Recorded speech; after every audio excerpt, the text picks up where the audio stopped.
क्या आपने कभी किसी विग्रह को मुस्कुराते देखा है? क्या किसी विग्रह की उंगलियों को हिलते हुए महसूस किया है? अगर नहीं तो चलिए आज हम आपको ले चलते हैं श्री वृंदावन, उस अद्भुत धाम में जहाँ श्री राधा रमन विराजमान है। वो ठाकुर जो मौन में भी बोलते हैं और विग्रह में भी सांस लेते हैं। वृंदावन की गलियों में स्थित यह मंदिर कोई साधारण स्थान नहीं, यहाँ हर दर्शन एक नया अनुभव है। राधा रमन जी के चेहरे पर कभी शरारती मुस्कान झलकती है तो कभी वही मुखमंडल गहरी गंभीरता में उतर जाता है।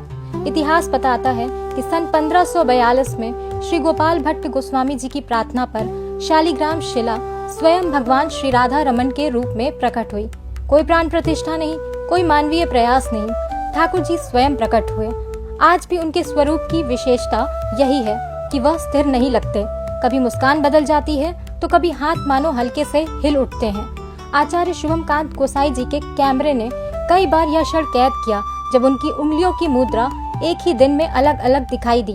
यह दृश्य भक्तों के लिए सिर्फ आस्था नहीं बल्कि प्रत्यक्ष अनुभव है।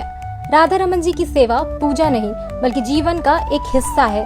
जैसे किसी प्रियजन को सुबह जगाना, भोजन कराना, श्रृंगार करना और रात को विश्राम देना, वैसे ही ठाकुर जी की सेवा होती है। और जब मंदिर में दीपक की लौ मंद पड़ती है और मंदिर की नीरवता गहराती है, उनकी मुस्कान और गहरी हो जाती है, उनकी दृष्टि और पैनी, मानो सीधे भक्त के हृदय से संवाद कर रहे हो। जिसे विश्वास ना हो उसके लिए यह पत्थर है, जिज्ञासु के लिए यह रहस्य है, लेकिन सच्चे भक्त के लिए वो है प्राणधन श्री राधा रमन। वो श्री राधा रमन जो मुस्कान से लीला करते हैं, उंगलियों की हलचल से संकेत देते हैं और मौन को भी वाणी बना देते हैं।